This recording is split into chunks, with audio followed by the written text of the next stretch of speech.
Hey, what's up, guys? John Franco here. I wanted to tell you a little bit about Jason Pope's control arms. All right. Jason Pope makes a lot of other stuff for Nissan hard bodies.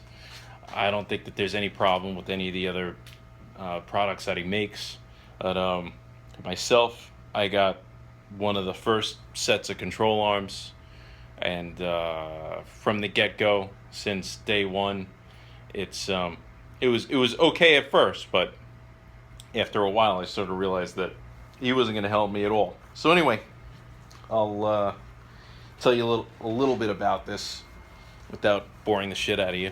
All right, so I got the control arms, and the reason why I got them was because there's nothing else available out in the market that's adjustable for a Nissan hardbody, as you all probably already know. So I got these guys. I was excited to get them. I was pretty psyched. They're pretty cool. And then they didn't fit. So I had my truck all apart in the driveway, control arms out. They didn't fit. I was like, "Yo, Jason, they don't fit. I just wanted to let you know." The spacing on those holes was off. It was off by about a quarter of an inch, which doesn't sound like much, but by machining standards, with solid metal, it was a little bit of work. I was like, no problem.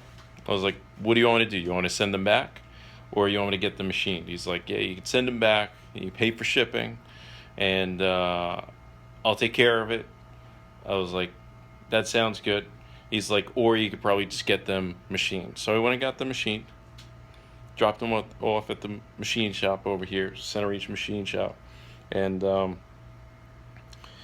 got them done. Came back the next day. They were like, that was a pain in the ass because this thing is solid metal, and we just had to sit there and like just try to get something out of it. You could tell that they're like a little bit ovaled out, which is doesn't sit with me too well for other reasons, obviously.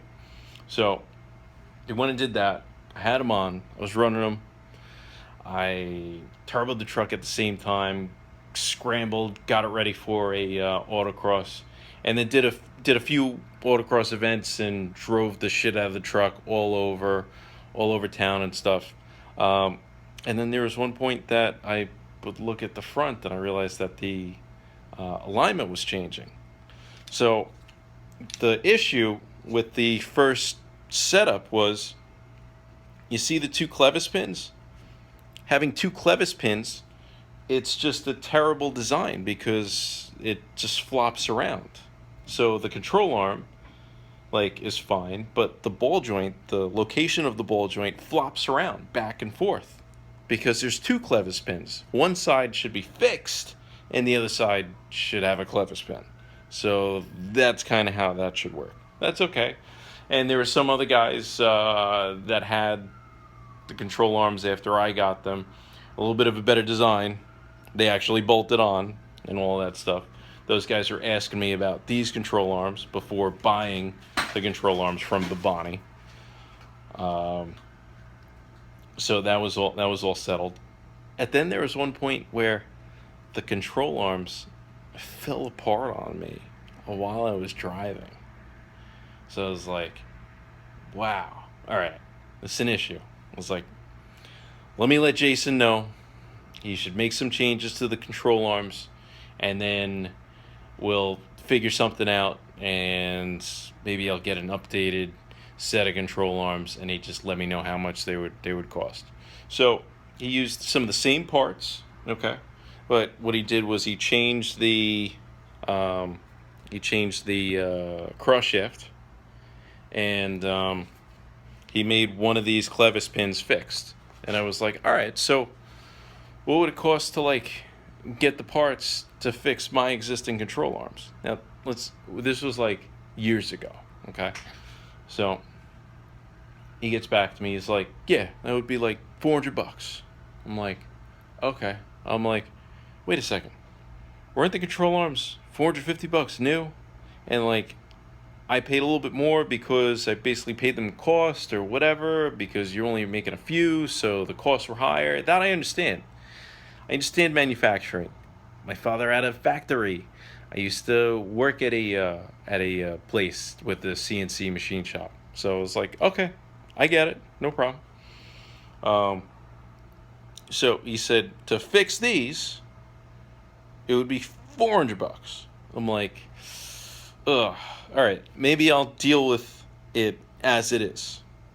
So I'm like, all right, time goes on, and people randomly like hit me up on the forum. People randomly like hit me up on the on Facebook and stuff, and they're like, "Oh yeah. What do you think about those control arms?" And I was like, "I think they're okay.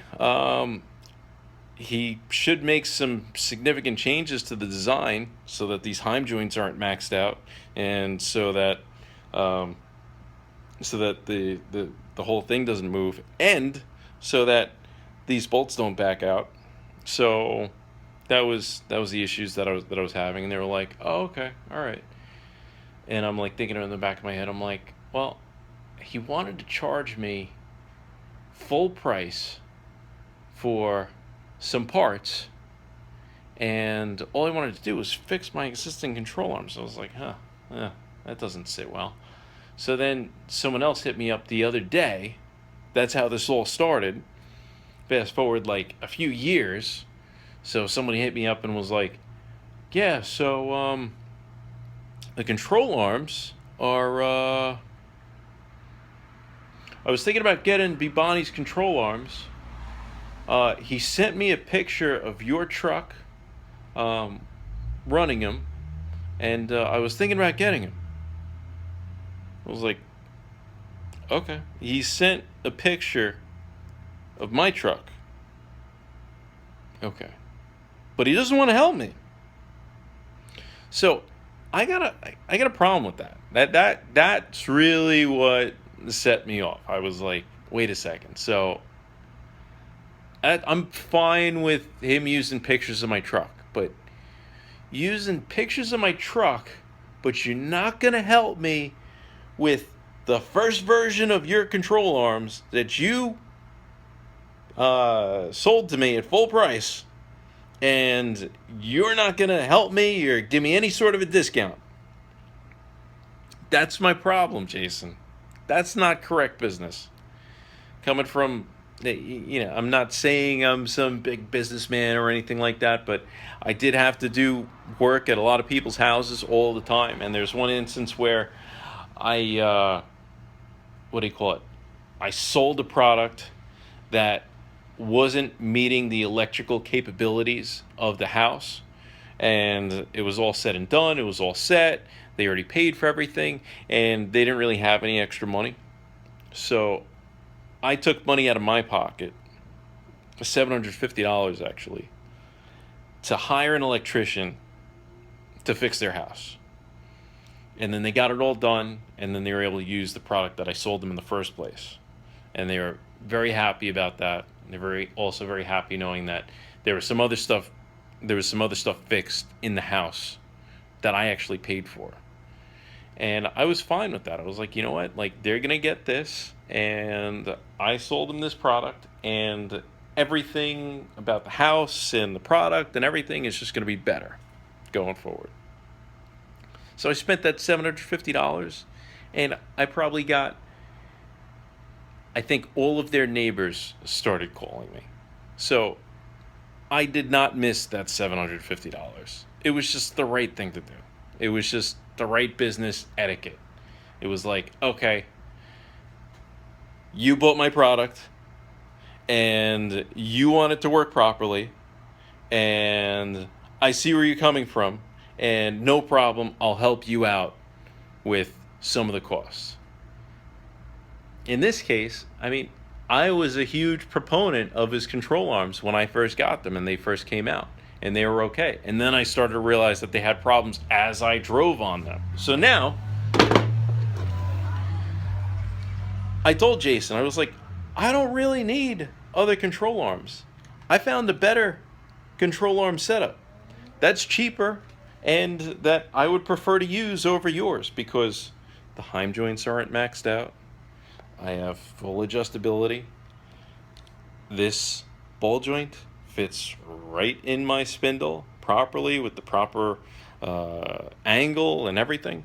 So I'm fine with that. I'll just deal with this. Why would I deal with that? That's just that's just messed up. And like, to really fucking hit it home, he wants to charge me full price.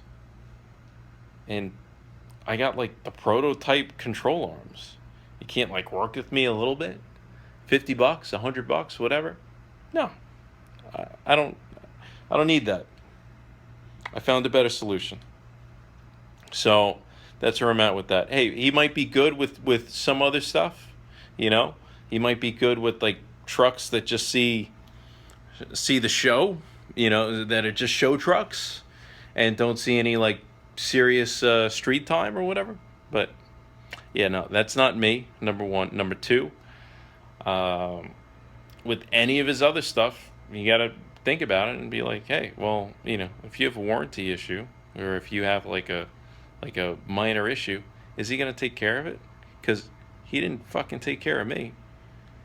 So that's where I'm at. Jason, maybe you'll see this, maybe you won't. That's where I'm at. So you use my truck, technically, as well as other people's trucks, not saying just mine. And you're saying, hey, my product's good, it's great, you should definitely get them. And you don't take care of the person who you built the part for. That's a problem. That's a problem.